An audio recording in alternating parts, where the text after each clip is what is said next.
Okay, on this week's episode of On the Judy, we have Moses Odubajo. What's happening, mate? What's going on? You pronounced it right. Yeah? Decent. What's going on? No, I'm good, man. Injury free? Injury free, man. Into the break. Just feet up now before the madness starts again, man. Saturday, Tuesday, bro. It's intense, man, to say the least. Yeah. I'm just gonna go straight into it. I'm gonna start with quite a deep topic. You lost your mum young. Correct. And you just grew up, just you and your brothers. I lost my mum as well. But when I lost my mum, I kind of took a turn for the worse. I started because my dad wasn't strict. He moved in and he couldn't control me, and I was out there just doing a madness. How did you stay grounded if it was just you and your brothers? You know what, man? Everyone actually asked me this, and it's like, funny enough, we were talking about it in the car on the way here. Like, you just kind of go into survival mode. Like, I can't look back now and think and say to you how we actually got through it. Like, the one thing I do remember is there was never a time like to sit around and feel like shit, because I knew me doing that ain't gonna change how I felt. And my brother would be like, look, I'm in the same situation you're in. Yeah. And then my oldest brother just went to prison, which I didn't know for like 3 or 4 months, because he weren't living with us at the time. When you do get told he was on holiday or something. So Tom was like to me, yeah, he'll be back in a bit. And then a letter came through and I'd see the big H&P stamp on the envelope. And I'm like, he's writing to us from Belmarsh. And then obviously it made sense later down the line. But no, I think at the time I had people around me who just helped us push forward, man, and made like they just made us realize that it wasn't as bad. And don't get me wrong, there were days when I wanted to sit at home and eat shit and do nothing. There were days when we couldn't even have a warm shower. There were days, obviously, when the electric gone, man them in the house, everyone's just sitting there in the dark, like all of this stuff happened, and you just laugh about it, man. And I feel like to this day, like that's what has pushed me to never give up, man. Yeah. Did you understand like what was happened? Like mum, like when my mum died, like people were telling me your mum's like really sick, like she might not survive, and I don't understand. Like, oh, you're chatting shit. Like, mum, there's nothing wrong with my mum. Like, and then it happens, and then I'm like, rah, like she's actually gone, and then I'm straight back onto the street. Like literally, I come back from the hospital, went straight back. I think I robbed the ped the same day and started doing the madness. Did you actually know what was going on? Nah, same as you, bro. Like I was literally I'll never forget, I was on my way to Kingstonians. So I was about to get on the train. So do you mind if I ask how old you were? 13. 13. So I just left school. So my first year of college, I think I'd done 2 lessons and then it happened in college. Yeah. So yeah, I never forget, I was on the way to training and my stepdad was like, yo, you need to come back now. I was like, yo, the train's literally about to pull up. I was like, nah, I can't wait. Then when I found out the news, I literally just froze. Like it didn't hit me, even up until the wake. Was that at the wake? Even at the wake, when I saw it, it was at the wake, sorry, when I saw it, because they opened up the casket. I looked in and I just that's the first time I've ever seen a dead body in real life, innit? So I didn't know what to expect. I looked in and I'm like, no, that's not my mum. Like, this has got to be banter in it. Surely, like, she's just going to come out and surprise us. And everyone was crying their eyes out. I just stood there. I was like, yo, I ain't buying this bullshit. Closed that thing, sat back down, got home.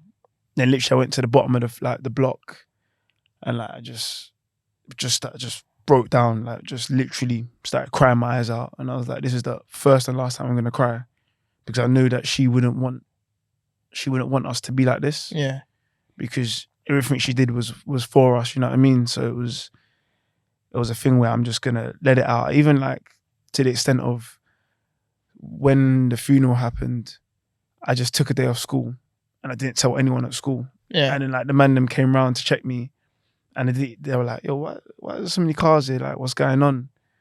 And I was like, oh yeah, I'm going to a funeral. Then obviously they put 2 and 2 together that, oh, this happened. And I was like, look, don't tell anyone, because the last thing I want is for man them to come around me and be like, oh, feel sorry for me, because I don't want you to feel sorry for me. Like, you know what I mean? So that's the kind of stance that I took towards it, man. I think I was pretty similar. I kept it kind of quiet. I think I told my football team because I went and played football the next day. And then I remember that they had a team huddle and left me out of it. And then like you see some players like looking and stuff. I'm like, let's just play the game. And I think it's like one of them ones like I was usually getting subbed off, and I played 90 minutes. I was thinking, like, they must know or something weird like that. And then the player whose mum gave me a lift was talking about parents and stuff like that. I was like, oh, this is mad. But anyway, moving on. Thank you for opening up. A lot of people find it hard, but it gave you the strength. And now look where you are. So, first club, Leyton Orient. What year did you get signed? Years, wow. Not like the date. Yeah, like how old were you? Like when you got signed? I was obviously 16. Just left school. Was on a freaking merry-go-round in terms of scholarships up and down the country. What, trialing? Trialing. Mill was obviously my last club while I was in school. My stepdad tried to mess that up for me. Not asking for too much money. African dads, stepdads, or African parents in general. Education. Oh, okay. Don't get me wrong. You always need a backup plan, as we know. But yeah, he literally was like, you can't go to day release. I don't know remember day release. Yeah, so like, yeah. If you were a scholar, if you was a 16, you'd go in with the scholars once a week. So that training session once a week, I was missing like a lesson that I had every other week. So if I missed it, I wouldn't have that lesson for 2 weeks. Okay. So my dad calls the head teacher at the time and just says to her like, look, he's gonna stop playing football. Wait, without talking to you? Yeah, he's gonna stop playing football. And he's gonna take this education thing seriously now. Like now I'm kind of raising them. These times he wasn't even in the picture. Like, oh, mad. He was going back and forth. Cut a long story short, like he took it hard. He took it harder than all of us. Yeah. But one thing he wanted me to do was finish my education. So I was like, the cheek of this guy, like he's not even my dad. You know what I mean? Yeah. So yeah, Millwall in the end was just like, we can't give you a scholarship because we've not really seen enough of you. But the under-16s coach at the time, Larry McAvoy, I think his name was, he was like, look, I know Wayne Burnett down at Leyton Orient, so you can go there and have a trial. Like, I think you'll do well. So then I went there. Now obviously traveling from south to east was trenches. It's a myth. It is a myth. It is a myth, man. And then these times it was the period when, when you leave school and your Oyster card runs out, like, so the free travel runs out. Yeah. So then now I'm like, yo, I don't work. My brother's at what's the thing called now? Protec. I was there with him. Brother's at Protec now, so he was getting a bit of money in. So I was like, I can't really keep stretching him. So my neighbour had like a under 16s Oyster still, so it was free travel. So now I'm using that now. I get through like the 6-week period of the trial. I've got one game left to play, and then, so basically the scholarship's touching distance. Yeah. And I'm just like, everyone from the ends has always wanted to be a scholar. Like, this is the dream. Like the cut off white socks, the Gucci wash bag. Like, this is it. So then anyway, we play QPR at home. I don't know if you don't remember a kid called Angelo Belanta. Yeah, no, I know. So anyway, he was playing left wing, and I was playing left wing. Funny enough. So then, like, I think it was like 10 minutes to go. Wayne Burnett pulled me. He was like, I want you to go right back for the last like 10 minutes against Angelo Belanta. That you'd be fine. But I didn't say anything. Yeah. But the look on my face was like, so he was like, if you don't want to do that, just come off. So I was like, huh? All right, cool. Like, I've got my scholarship. So rolled off the pitch now. And then I think there was like 4 of us on trial at the time. So 3 have gone in, come out. Yeah, everyone's budding them. I'm the last one. And I'm just thinking, I'm like, why have I got cold feet here? Like, this should be in the bag. Yeah. Anyway, I've gone in there now, and he's just like, he's listening to all the good stuff. And I'm thinking, anytime this happens, like, there's always there's always a big but. So then, at the end, he's like, I'm not going to give you a scholarship. Then everything he said after that just went in one ear, out the other ear. I literally just sat there and I was like, this guy's you got to be taking the piss. Surely, like, Yeah. I've been here for 6 weeks. Bossed it. I've done well. Like the boys like me. So then he's like, look, I feel like a player needs to be able to play anywhere on the pitch. And then he got up and walked out. And I just sat there, bro. I came out of the room. I can I'm looking at all the boys' faces like, have you got it? Yeah. And I was just like, nah, I didn't get it. On the tube back, like they were trying to be humble. Yeah. But I knew they were buzzing in it, but they didn't want to say too much on the tube back. They were just like, look, like you go again. And I'm like, yo, you don't understand. Like it's different. It's different for me. I was the only one from South there as well. So I'm traveling another hour. Longer trip home, especially with bad news and stuff. These men are, you know what I mean? They all still live at home. Like, and I'm just thinking, yo, what am I going to do? Then I just sat there in the summer and I just see it on Sky Sports News. It was like, Wayne Burnett's left Leyton Orient to go to Dagenham and Redbridge first team.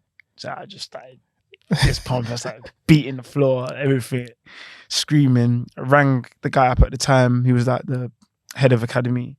Said, yo, I want to come back. He's like, yeah, come back. Cut along, fast forward, did the same 6-week trial, the same day, 1 game left. And I'm like, okay, it's in the bag again. Yeah. So I'm on the platform now, talking to one of our best friends, Ash. On the phone to Ash, I'm like, shouting up the platform, like had my H&M trackie on, had my big rucksack. I was just gassed, shouting. Next thing you know, I just get a tap on my shoulder. I was like, excuse me, mate, do you know you're being very loud on the platform? It's British Transport Police. So I'm like, oh, sorry, officer, I didn't mean to like shout. He's like, furthermore, let me see your Oyster card. Oh no. And I was like, Ash, I'll call you back. Don't need this. I was like, I think I've wrapped it. So then he can tell that I've stolen. You're guilty, yeah. He can tell I'm guilty. So then I'm like, oh, think. Then I just started blurbering out just shit. I was like, listen, I'm gonna try out Leyton Orient. I was like, I've got to get this. Like, look, this is not. This is on the way to the game. Yeah, so I never forget. I was on the Stratford platform, waiting for the Central line to Newbury Park. I was like, oh, I got on my knees as an officer. Please, like, I can give you the manager's number. Like, look, it's on my phone. I'll give it to you right now. You can call him. He was like, all right, cool. We'll call him then. Wow. I was like, oh my God. So I rang him now. I was like, Andy. The minute I said Andy, policeman snatched the phone out of my hand. He's like, hi, I'm so-and-so, DC, whatever. Can you just verify that this guy's who he says he is, etc., etc. So he did it. Then he was like, look, I'm going to let you off this time. Just go and get the scholarship. And I was like, you know what, thanks a lot. Yeah. So then played the game. After the game, they're like, look, we have to speak with the owner and stuff just about the incident that happened. So I've gone all the way back to South thinking... Not again. Yeah. Surely. So then the next day I had to go back to East. So I'm like, if these dickheads have sent me, if these dickheads have called me all the way back here to tell me I've not got it, I'm going to fight someone. Like, yeah. I'm done. So anyway, cut a long story short, I was offered the contract, man. And then 200 appearances later, we move. Better. So what, you're 16 when you get offered the scholarship. Yeah. You make your debut at 18. You make a few appearances and then you start. Did you know you was going to start or was that like a shock? Nah, I didn't know I was going to start. I was actually out the night before as well. Fucking hell. Because, yeah, we had, I think, 6 loanees. Okay. So, anyone big? Yeah, Jamal Campbell-Rice, Calvin Andrew, had, I think, Jamie Ness at the time. He was from like Rangers. We had a lot of loanees, man. So I just thought like these lot are going to see out the season. Just going to be, I'll probably get another like 2 minutes at the end. Might not touch the ball, but as long as I finish on the pitch, get your little appearance bonus. Get the bonus. My boys were there, family were there. Like, what more could you ask for? Bopped into the change room, like slightly tired, but it is what it is, isn't it? Like, it was one game, and the manager just pulls over the team sheet, and I just see my name, but like at right back, so not even in my position at this time. So I was just like, nah, this is a double L. Like, I got in at probably 2:00. Yeah. I'm playing now. I'm playing freaking right back. I said, yeah, like I bet you're dying a Red Bull as well. I'm freaking taking all the electrolytes, everything. Yeah, I just remember like Terrell Forbes just was like, just relax, like do what you like. Don't feel nervous. Like do what you can do. Like we know you're a player, so the rest will show for itself. And just fed myself into the game. You know, it is when you're young, man. You kind of just first couple passes, you just try and play it safe, defend well, get tight to the ball. Yeah. Then before half time, I think just picked up the ball in the halfway line, and then it just started driving forward. And then before I knew it, I'm getting closer and closer to the box, and players are making runs off of me, screaming for the ball. And I just see the stars, man. I see the stars, and I'm like, look, as long as my head's over the ball, and I go through it, then this is going to be on target. Yeah. And as I've kicked the ball, my head's down. But before I had time to even look up, I could just hear people shouting, and then the next 3 or 4 minutes was just madness. Like I'm getting body piled and I'm getting elbowed in the head. Like I can't breathe, but I'm happy. I'm relieved. Like it's just mad. And then I get up and I look up and I just see like my name on the board, and Better. And I just said, yo, like is this the feeling? Then I see my family in the crowd, pointed to them, and I literally was just like, yo, this is crazy. I was like, I can't wait to watch the Football League show. See how many followers I've got. Yeah, decent. Scoring on your first start at 18 must be nice. So you finished, that was at the end of the season, or was that like towards the end? Season, yeah. Literally last game. Then you go back in next season, first team player, obviously, but as a right back or as a winger? No, so funny, it was both. So I started right back, and then I think he realised that I could offer a little bit more going forward. Okay. So then I ended up staying there, and then that was the year that we reached the playoff finals, and was, I think, third. We didn't drop lower than third all season. Decent. Scored there, didn't you? Scored a few, to be fair. But yeah, no, that was a good one there. Yeah, but scoring at Wembley, like how many people can say they've done that? Not many. Like I said, like it just, like when I look back now, it doesn't even seem like that was me. Like it doesn't seem like that's something that I've got, like that I had and that I've done, you know. But it's always memorable to score there, man. Like especially the way it happened. But obviously we didn't get promoted, which is what everyone would have wanted. Yeah. But it's still an achievement. Yeah, 100% personal achievement for my family. Yeah, 100%.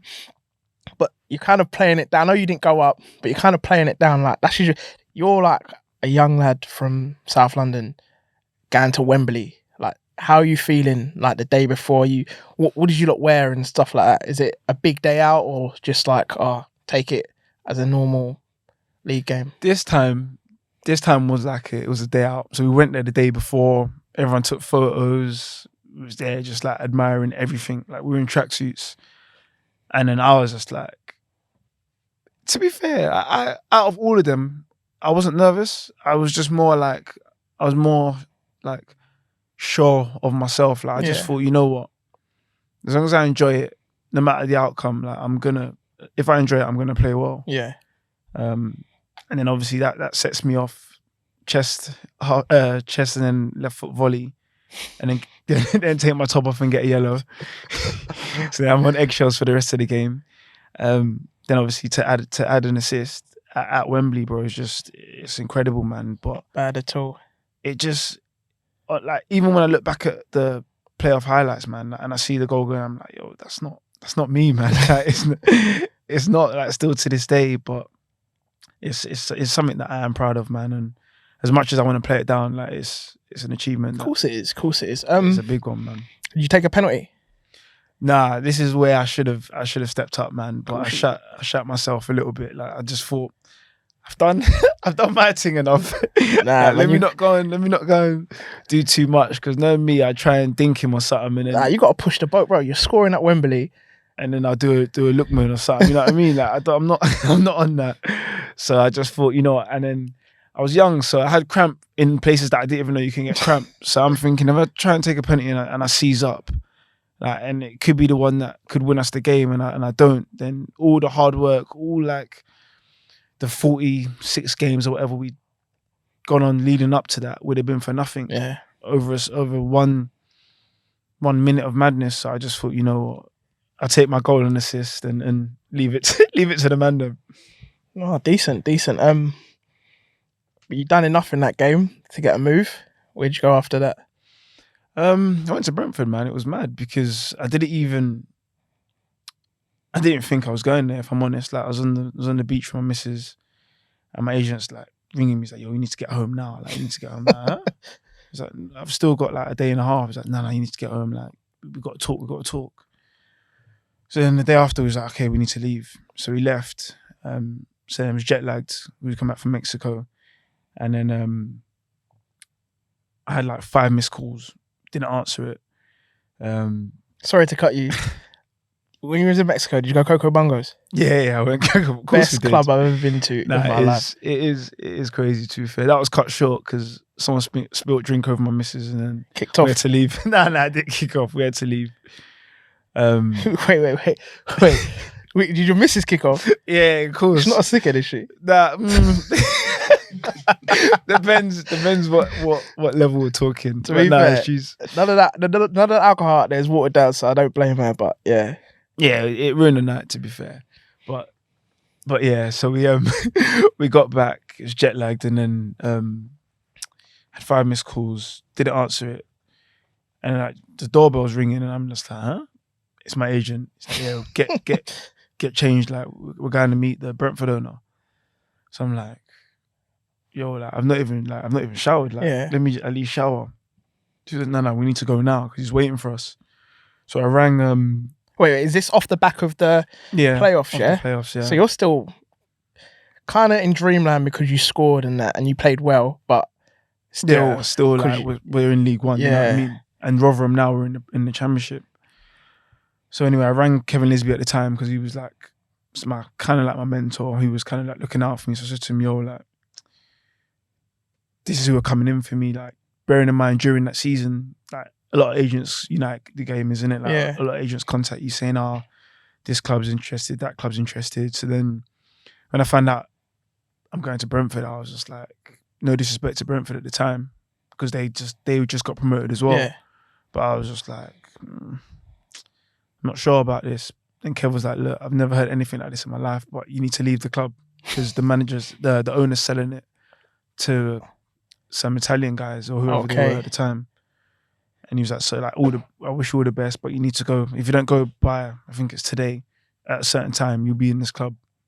And this club ain't going in the right direction. Yeah. So then we met the owner, walked past him in the street, didn't even clock it was him. Like, he's a die-hard Brentford fan, so he was wearing like Brentford training kit from 10, 15 years ago, hiking boots. So then we called him, he was like, where are you? He was like, I'm outside so-and-so. I was like, we walked past there, like, we would have seen you. Yeah. So we've come back now. I was like, oh, this guy, like, I was thinking, I didn't even know you owned the club. So then we agree terms. Then I realised now I'm going for £1 million. Like, I'm just like, fucking hell. Yo, life comes at you quick. Life comes at you fast sometimes.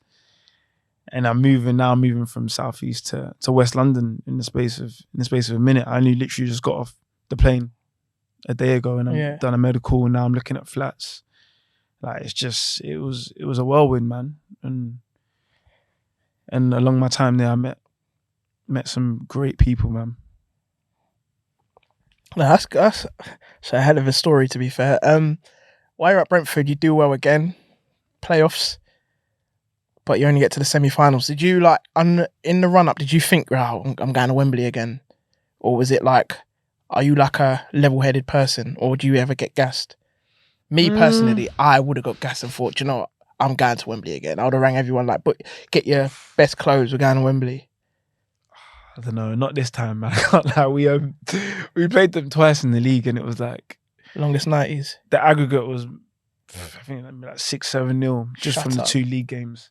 So even to get in the playoffs, we only got in there on the last game of the season due to goal difference. Oh wow! So we were like, "Wow, like why are the fans on the pitch?"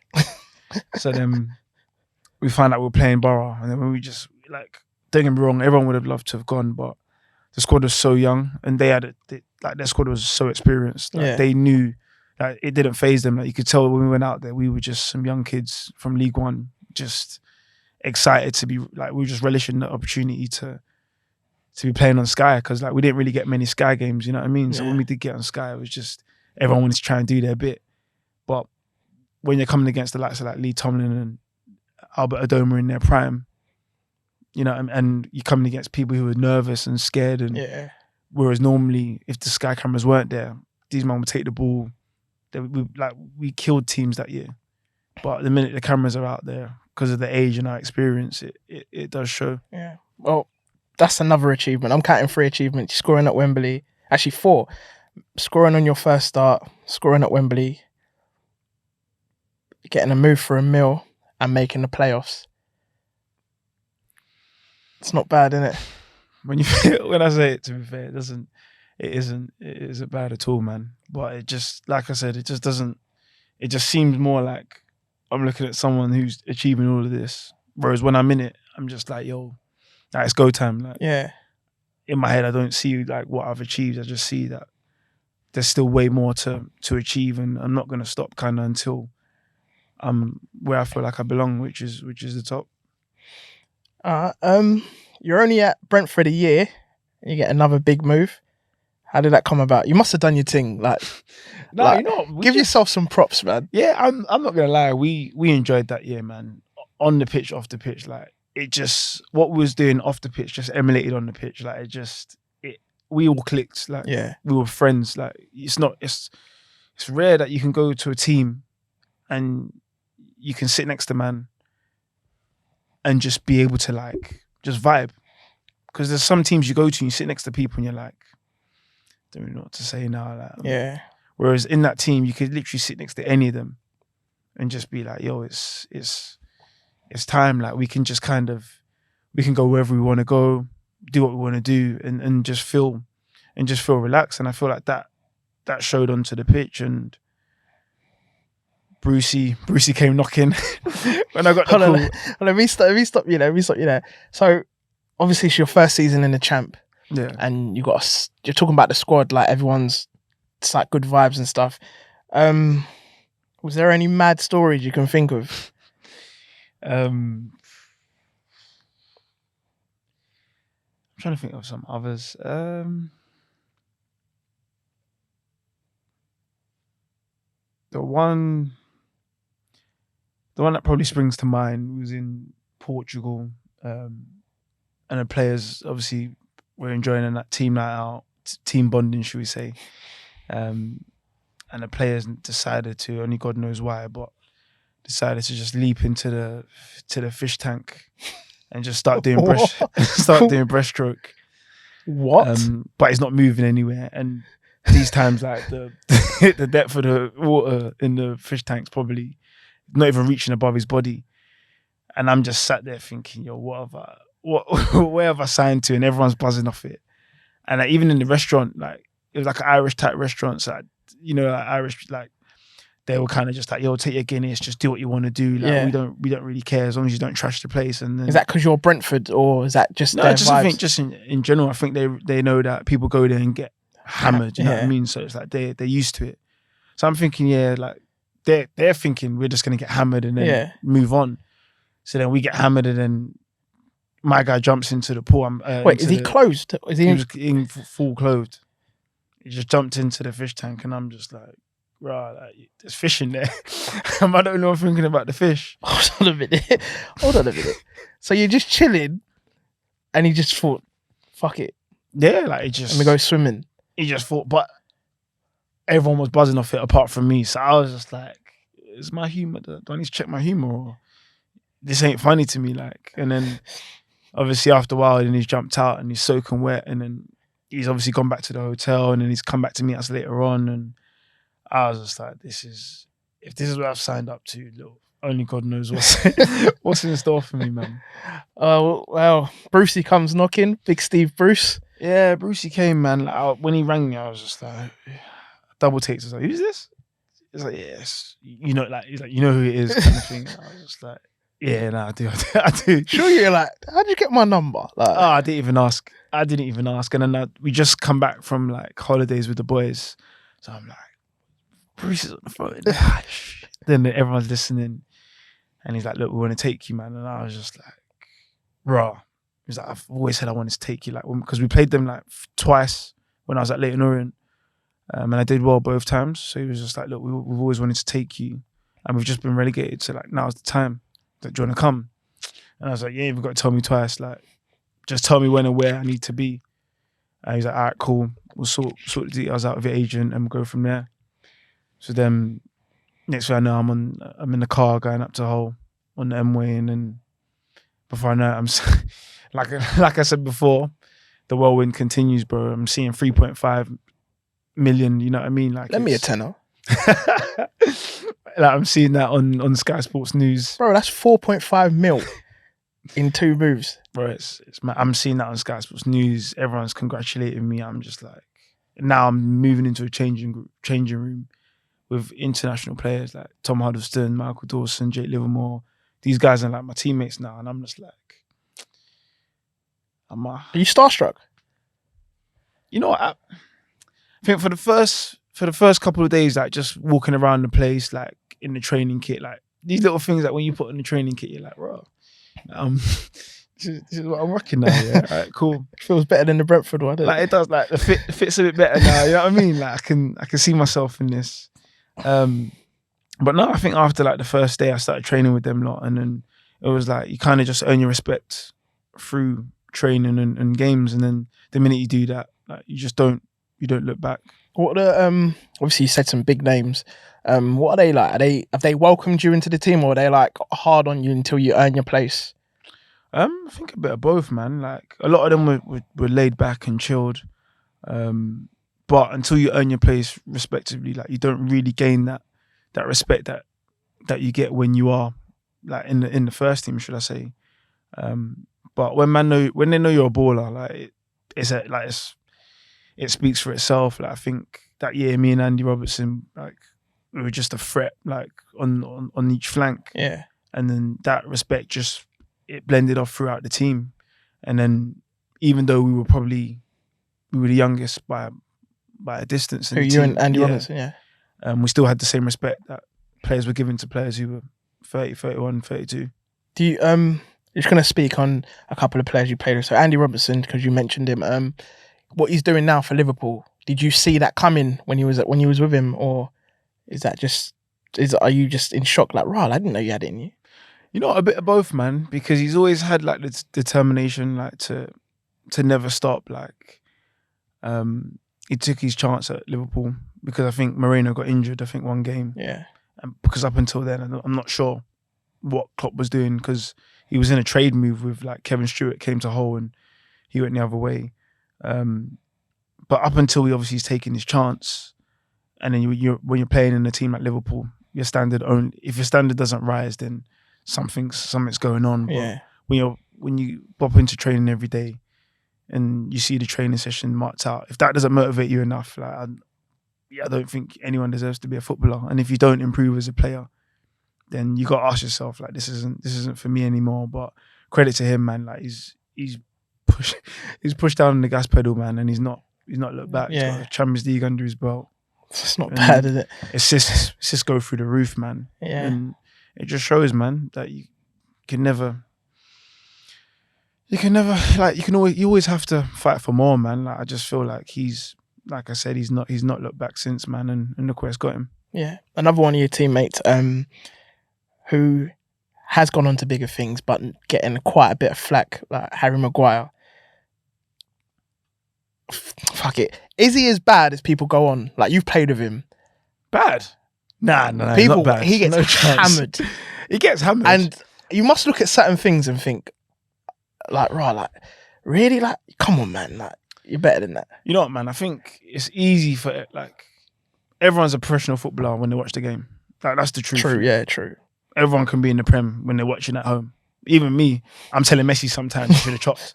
You know what I mean? Like, it's life. But I just feel like until you play with him, you'd understand how good he is. Like, don't get me wrong, there are times when he's made mistakes. Like, everyone makes mistakes. You look at Kyle Walker the other night, he made a lot of mistakes, and then Roy Keane saying he's a car crash. Like, It's the you know what I mean. It's Roy the Keane's an it's the idiot game anyway, that man. we're in, man. I just feel like it's how he reacts to the adversity, man, and the pressure, and knowing how he is. I feel like he's not going to let it phase him. Yes, he's had a tough couple of months, but his quality is going to shine, man, for sure.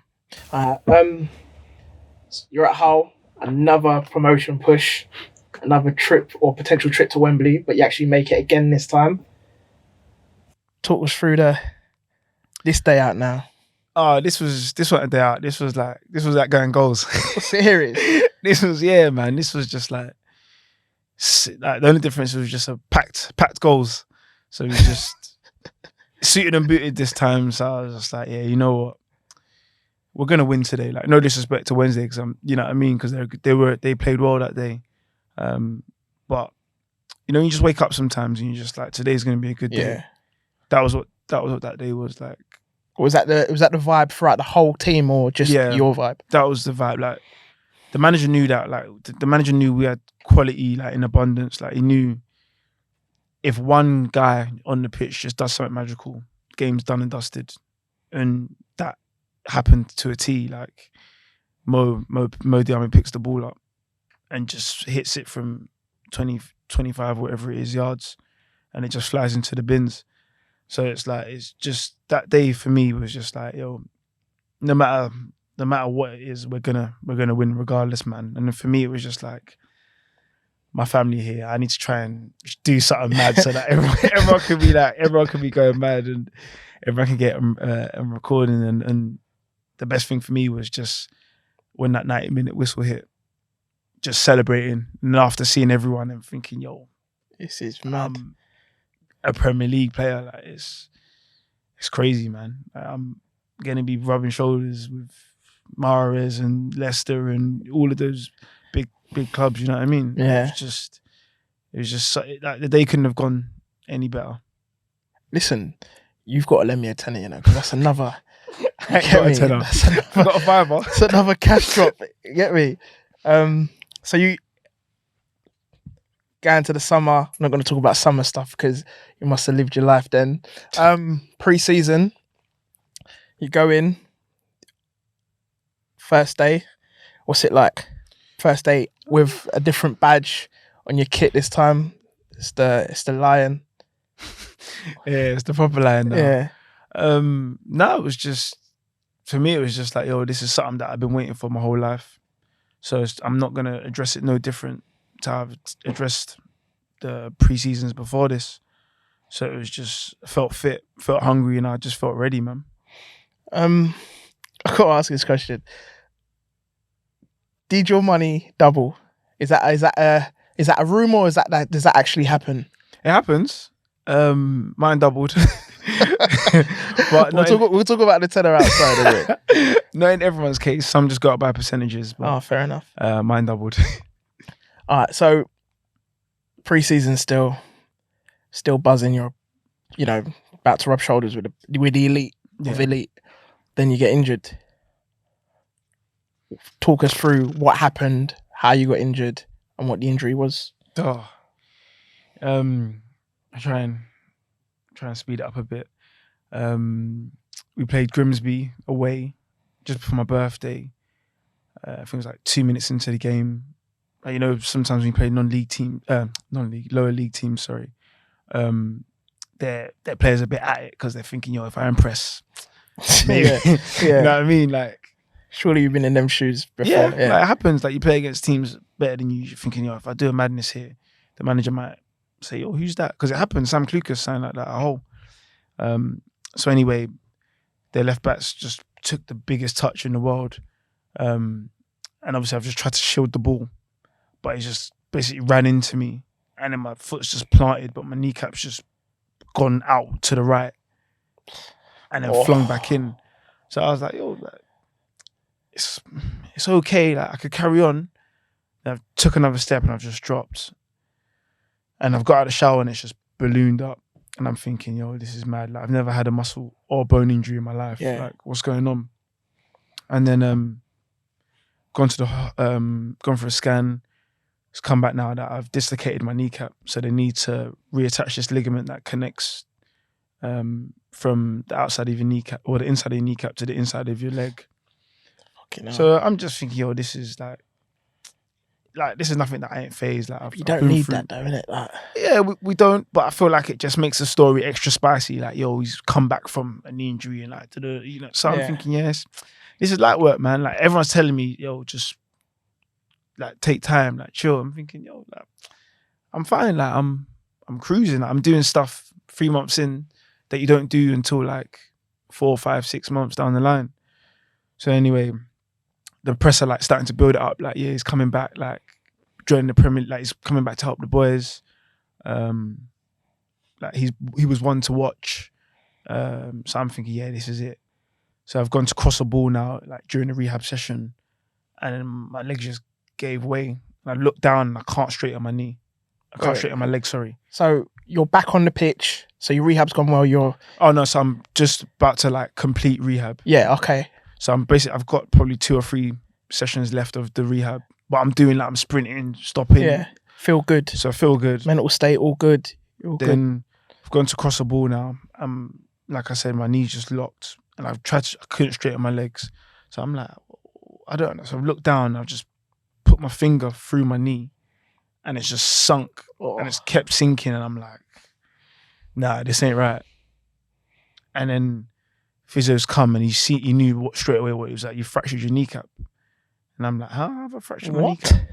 So anyways, like I'll show you. So then they've gone into like the room where like the ultrasound is. Yeah. So an ultrasound, sorry, X-ray, and then you could see it just looks like a biscuit, like it's just been broken in half, and it's just like that. So he's like, we've got to operate on it. So then now I'm like, okay, this is gonna push me back to like March, April now. Is your head gone now? So then now, when I've heard the news that I'm gonna be out until then, I'm like, all right, now my head's gone. Like we're gonna get relegated. We're like, my knee is basically, I've gone from having a dislocation now to a fracture. These are 2 major operations. Yeah. Then now, my scar's mad. Like I've never had a scar on my body. I've looked down and I've got one big line going from there to there. I'm sat at home, like I'm thinking, yo, like I can't even bend my knee properly. Like a machine, I had to put my leg in the machine, and you press the button, and it literally just gets your knee used to like bending. So I'm thinking the days when I used to wake up and just think, yo, like, I think I'm at my lowest here. Like I can't fight anymore, man. Like, I can't hide it anymore. Don't get me wrong. There were days when taking it out on like family members, didn't really listen to anyone. I'm thinking, okay, you know what? I need to put a brave face on. Like, I need to just fix up. Like this isn't me. Like I need to stop that. Like I'm not that guy. Like home life was shit. Like going out, spending stupid money on stupid things that I didn't need.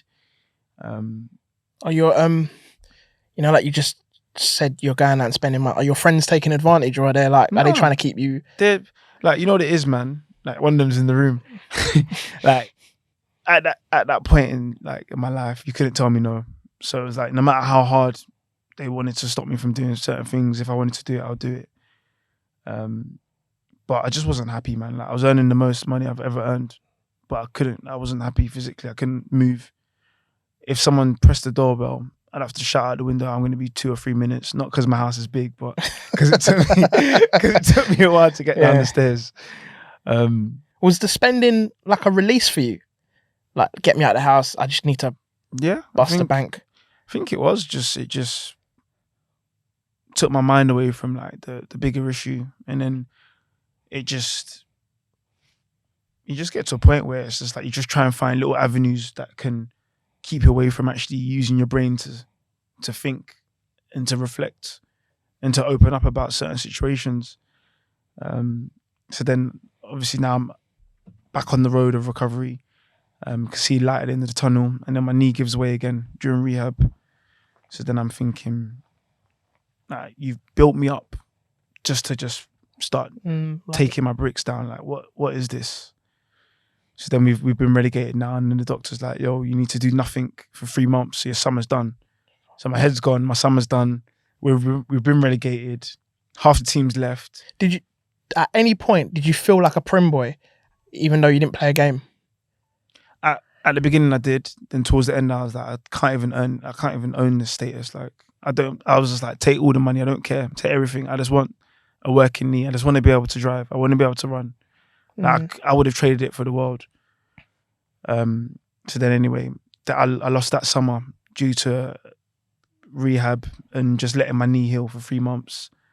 And then when I finally finished my rehab, it was only then when I realised and I looked back that I was probably depressed and I needed to talk out about it. And no one thought, oh, like, come, like, chat to me and stuff like that. During all of it, no one thought that.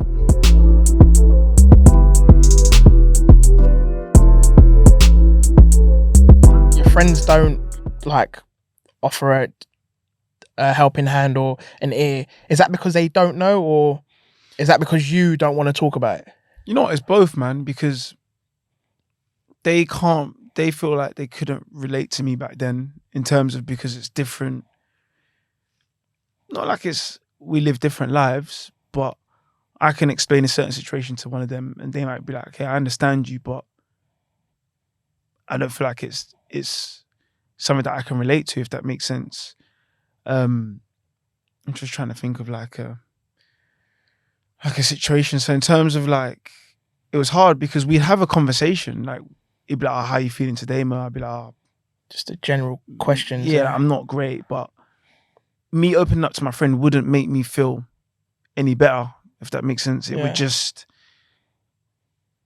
make me feel like, okay, like I've said to him, like he knows that I'm not in that type of mood, so I can't, like he knows, okay, cool, I'm gonna try and ring him 2 or 3 days later. I'll make sure he's in a better mood. Yeah. Get shit together, Mo. Like you can do this, etc., etc. But back then I wasn't trying to hear like, it's just gonna be alright, because I was just fed up. I was fed up of hearing like it's gonna be alright. Like I guess all of that ain't getting your knee better. Yeah, it's not. I was like, it's not getting my knee better. It's like people would be like, yeah, we're walking on the journey with you. We're here with you every step of the way. But you're not. Like no, you ain't been butchered. Like, you know what I mean? Like your knee's not, half your knee's not numb. Like I'm going through this alone, so I can't. I forced myself not to hear other people, and I felt like that was probably the main problem which pushed me to do stupidity and not listen to other people, because I didn't want to hear. Like I felt so sorry for myself that people could be saying to me, Mo, like I'm here to help, but I didn't want to take that. I wanted to, at the time, I wanted to focus on the short-term things that would get me feeling good for the night, the evening. Yeah. And then that sounds like I'm drugs, but no drugs involved. But yeah, you know what I mean? Or go and buy an expensive coat or something and be like, yo, this is mad. Yeah. I mean, you know what I mean? But it's only now when I look back at it and I'm like, raw, like you're actually depressed, but you didn't even realize you were depressed. Yeah. That's what's scary about it. Like, a lot of people go through it.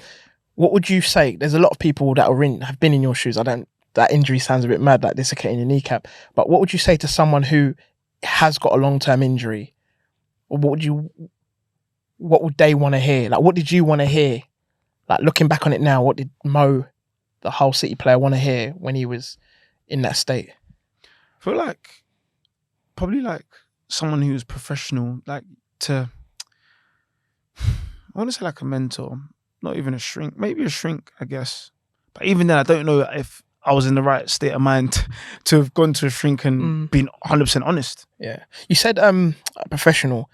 Would an ex-player who suffered similar injuries, yeah, I think would that have helped? That would probably have helped a lot more than going to a shrink. Because if I would have went to a shrink back then, I probably would have just gassed up the thing and been like, yeah, I'm fine, man. I'm just, you know what I mean? So, but if you go to someone, so I'd probably say an ex-professional who's gone through like the ups and downs, and he knows what's coming my way, to kind of assure me that, yo, this is going to be a bumpy ride. Like, you need to make sure you open your mouth when you're feeling bad, when you're feeling low. Like, don't lie, because that's just going to eat you up. And little did I know, that's what it did. Good. It's good things to hear. And I don't think there's anything out there that helps players in that situation. Like, I don't know, I've never been a pro, but I'm sure the PFA say they have certain things in place, but you was a Prem player at the top. and Yeah. you're losing your head with your closest people who only want to show you love. But yeah, hopefully something gets put in place in the future. So you get relegated, and then are you still at Hull, or So my contract was up. So so then your whole contract was done injured? 3 years. So I played a year, and then the other 2 years was injured, just like rehab coming back, then setback. So then they offered me a new deal, but I just turned it down. I just thought I need a fresh start, just a clean slate. Did you think I need to get out of Hull? Yeah, I just felt like I just wanted to clean, like nothing to do with the club, but I just felt like after 2 years of being injured at one club, for me it was just enough. Like, and there was a lot of just darkness that was just that like I associated with the club at the time due to injury and whatnot. So for me, it was just like I need a fresh start. I need to move. Where did you go? Funny enough, I went back to Brentford. Were they open to having you back, or did they say yes, hurry up, like come and sign? So they were like at first just come back and train, just keep fit. So I was like, you know what, I don't mind, because I was supposed to go to Celtic in the summer. Then I failed a medical, so that just pushed things up in the air, and I'm just like, are you thinking football's done? No, I thought like I'll always get a club, but it just depended where, like if And it was the going to level. be what level, if it was going to be League One, Champ, or you know what I mean. So then anyway, Brentford were like, look, just come back and train. So trained for a bit, and then it just felt like home. Like I felt like I never left. Was Fish Tank Boy there? No, he left. He left. The style of play had evolved. Obviously, the game always evolves. So I was enjoying it, man. Like I enjoy playing good football. And then the manager said to me, like, would you sign? And I said, look, of course I'd sign, like just to like see what happens, you know? Yeah. Then I signed there for a year. Then he left. He left shortly into it. So that kind of flipped the coin. But it didn't stop me from playing the games I needed to play to get my name kind of out there. Yeah. Did the new manager, like, was he having you, or did you think, oh, I've got to impress another person? A bit of both, I think, because I was playing out of position as well, so it didn't really help. But I just said to myself, like, after 2 years out of football, I'll take playing in goal right now. So, so I got to do what I got to do until my time's right, man. Yeah. How was it in the end? Did you finish well? Did you not do well, or? I think we just missed playoffs. I think on a personal note, it was good for me just to tell my brain that I'm back. You can still kind of kick ball again, because on the mental side of things, that injuries play long-term injuries play a mad part. Like mentally, like you get your brain telling you like, yo, you still that player.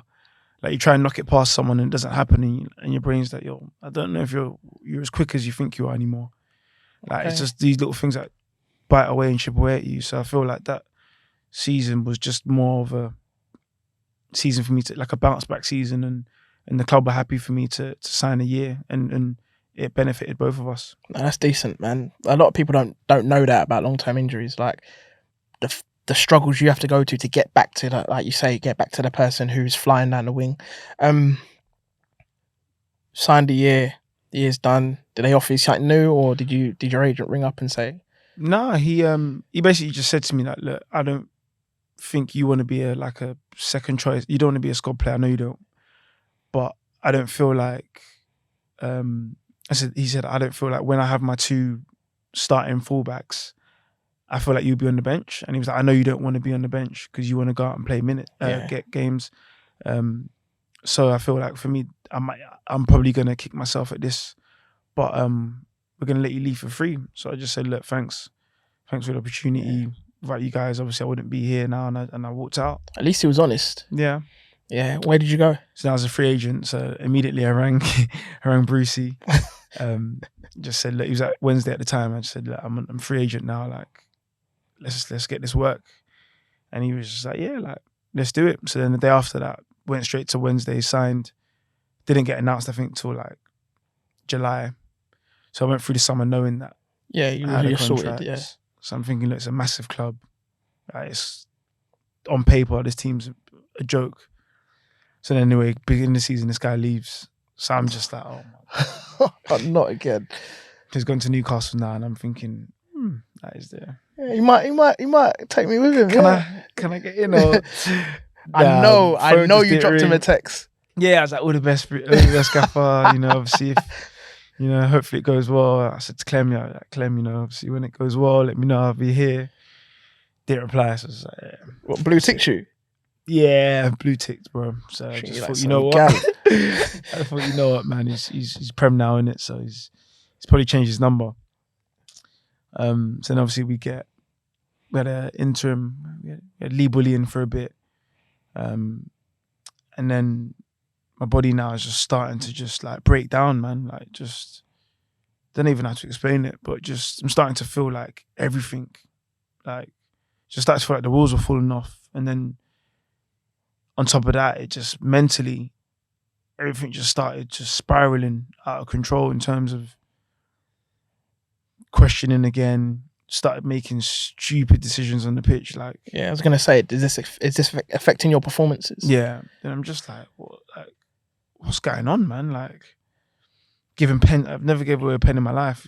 Gave four or five pens away in a season. Wow. I gave 2 pens away in one game. Did you get dragged? Dragged as well. Oh. I'm just like, what's going on, man? So anyway, new manager Gary Monk comes in, and obviously he's seen the team, so he knows what's going on.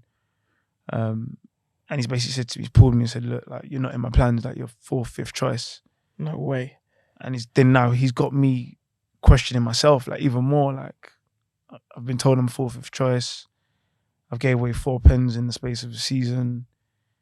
Like, I can't catch a break. My body's just spiraling out. Like my body can't take it anymore, man. Like, it's just mad. Like, there's so many compensations that I just can't deal with. So then Saturdays for me were just soccer Saturdays, green tea, watch Jeff and Merce. You're not even going to the games? Nah, I'm not even going to the games. So you're out at ends, just you and your missus? Yeah, my missus. And just chilling on a Saturday, shopping? Just chilling, watching the results come in on soccer Saturday, green tea. Then I think it was like one day when, I'm trying to think what happened now. I can't remember. I saw something on Instagram anyway, and it was just about like how much we sleep, like in total throughout our lifetime. Yeah. And I was like, huh? Like the figure was just mad. Like we're something like silly amount of years, isn't it? Yeah, we're asleep for mad years. So then I just said, yo, like I think that it's just something weird like that just made me think, you know what, I need to fix up, man. So then I just said I need to seek help from like a physio point of view, but from a different opinion. So the physios I was going to see, they all had the same opinion. Yeah. So I was like, I need to find someone who's got a different opinion to knee surgery. I need to do what. So I started investing in my body. I started going down certain avenues. I started investing in my mind. And then before I know it, like the piece of the puzzle was just slowly starting to come together. Obviously not at the speed that I wanted it to come together at, but I'm starting to feel a bit better now. And in training, I'm starting to feel a bit more agile. So anyway, I start to get a little run in the team. And then lockdown happens. Wait. Stop there. While you was going through your bad patch, I know fans are very vocal, especially on social media, because everyone is the strongest person. Everyone's a pro. Everyone's won the World Cup on Twitter and Instagram. Are you getting any flack? Yeah, I was, in their eyes, I was the worst player to ever grace the football pitch. Like, to give away 2 pens in a game, I think that was probably the lowest point in my career up to date. Like, I didn't even want to look at social media. That day, I just said to myself, you know what? Do not disturb. Where's them 2 apps? Just held them down, just deleted them, because I was like... Did you ever find yourself replying to some fans? Or you just... Nah, because it was a battle I'd lose. Like, I knew, like... I've known when you're a footballer, you're in the public eye, and you are an entertainer. If you don't entertain, there's always going to be someone who doesn't like it. Yeah. So I knew it would be just an uphill battle. If I start replying to one, then I have to reply to another. There was a time when I did reply, actually, when I knew you'd lose your head. I knew it. I think someone they use the C word, or they. I think I'm sure they use the C word. Don't worry, we can bleep that if And you I want. was just like, nah. In what walk of life does man get called a cunt and you don't retaliate? I said, nah, never. So I've replied now. You remember what you said? Nah, I just like, in any job you're in, that C word should never leave your mouth. Like, it doesn't make it right. Yeah, I know I'm not having the greatest of games, but that should never leave your mouth. I was like, have some respect. And I think some of the other fans jumped in. What, to back you? To or? back me, yeah. Oh. And then after they backed me, then they've gone back to hammering me, but in a polite way. So then I've just ducked back out of there because I didn't want to see all of that. So then I'm starting to like get back into the swing of things. Body's feeling well, mentally I'm feeling well. And then lockdown happens. And during lockdown, I just said, you know what, like, this has come probably at the best time. Like, let me refresh. So then I turned the garage into like a gym. I just said, like, I'm going to make this my safe haven. Like, I'm going to make this a place where I can go to. And anything I say on or write on my whiteboard is between me. Like, I'm getting it out there. Kind of. It's between me and myself. So I did that every day as the days were going on. Like, I could see people moaning about lockdown. Like, personally, I enjoyed it, man. It made me hit the refresh button. It just energized me. It gave me time to work on stuff that I didn't have time to work on, man, like mentally and even physically. What sort of things? Because not everyone, like you say, not everyone enjoyed it. Like you say, a lot of people were moaning. And as footballers, because you're so regimented, like you wake up, go training, everything's done for you. And now you've got all the time in the world. You've built a gym and you're working your mind. What sort of things were you doing? TED Talks, thanks to that guy over there. Just like, I'm trying to think what the word is now. Things that you'd say like over and over and over to yourself. I can't remember. I kind of affirmations. Cheers, cameraman. But cheers. A lot of affirmations. Writing out weekly goals, monthly goals, daily goals. What's this thing now? The 3 W's after each day, what went well. EBIs, even better ifs. So I had a little journal, just getting all of those down. And sometimes when you see it on paper and you read it, you're like, wow, like this is crazy. Yeah. And then when you compare 2 days to each other, like one day I could have been saying I could have done even better if I did so and so. Then that day I'm saying that's one of my what went wells. So you can see the comparisons. The affirmations helped a lot. I felt like breathing in terms of just calming myself down, man, because it was just like I was so eager to prove the fans wrong that, you know, sometimes in ball when you try so hard, you end up being shit. It goes left the other way.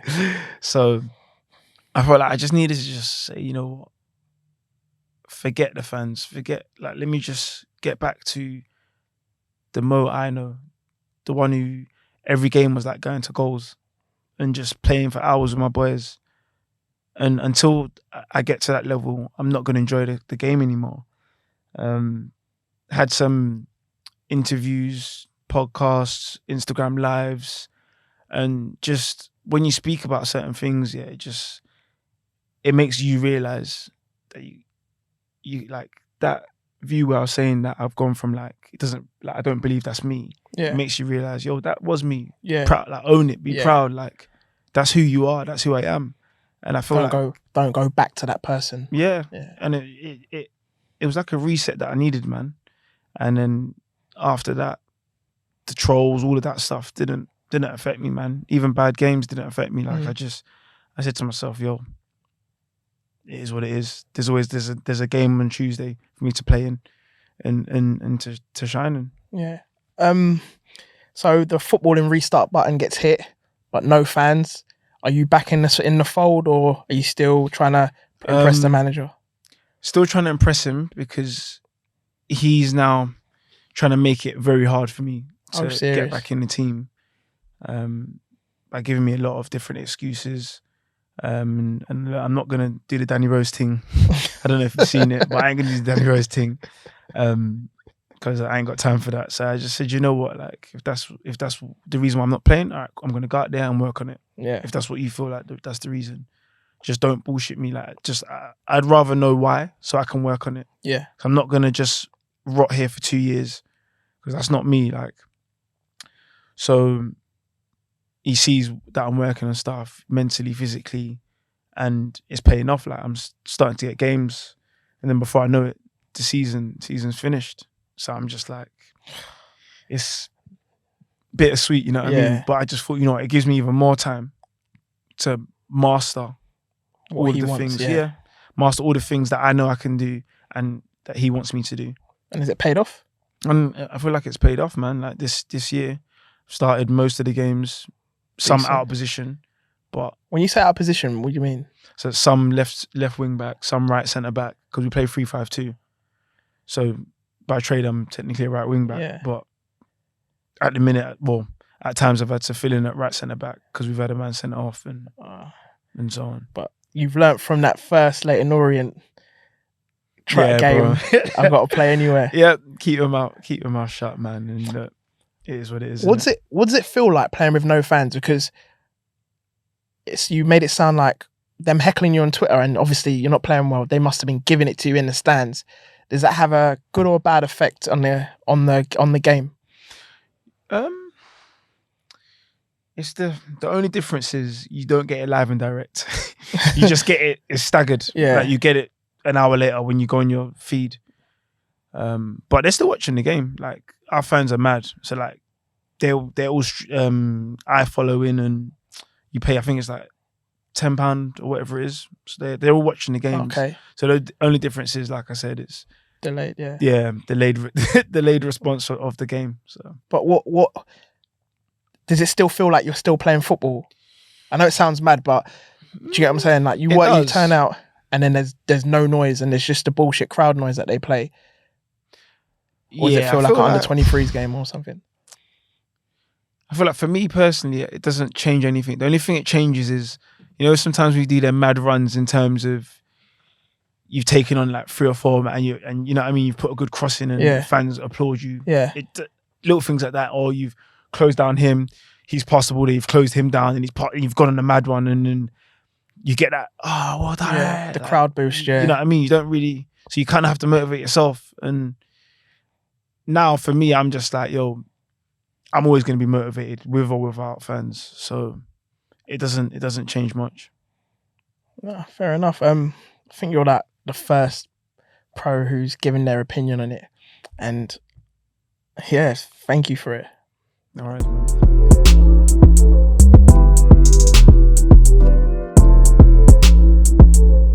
Just gonna do a quick fire round, yeah.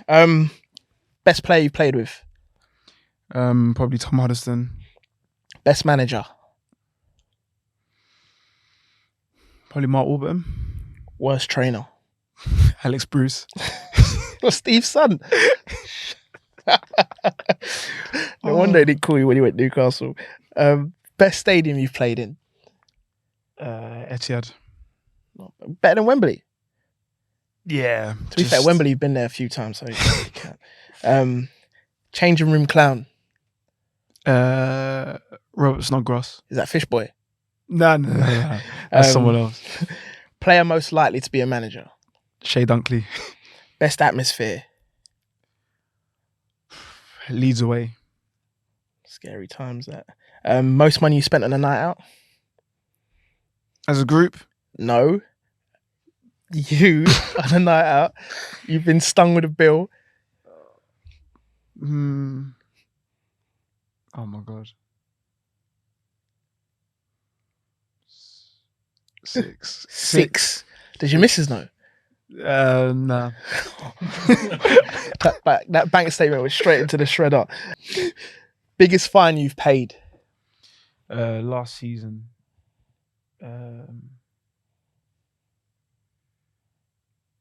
Accumulation though. So like it added up, if that makes sense. 900 and like 50 quid. What was that for? Like just sloppiness, like lateness, leaving things outside, and then time like spinning on the wheel times five, and then it was all due at one stage. It's mad. It's mad. Most memorable moment. Probably the first training session I made back after my knees. Like, the smile on my face was mad. Like, I was in the middle for the whole time in the boxes, but I'm just smiling. Like, it was just, you know what I mean, through, I don't know how many days it was, like, but just to be out there for me was just the craziest feeling ever. Decent. What would you have been if you wasn't a footballer? Only I think probably a rapper, you know. No. Hey, you know what? The mic's there. Hey, I'm sure we can get a beat or something. Drop a quick 8 or something. Oh, I can't even take myself seriously. Nah, you know what? Something to do with sport, man. Whoa. Yeah. What? I would have probably gone down like physiotherapy, you know. Wait. So the rapper was just... Nah, rapper was a joke. Fair enough. And just to finish off, biggest regret. Regret. Wow.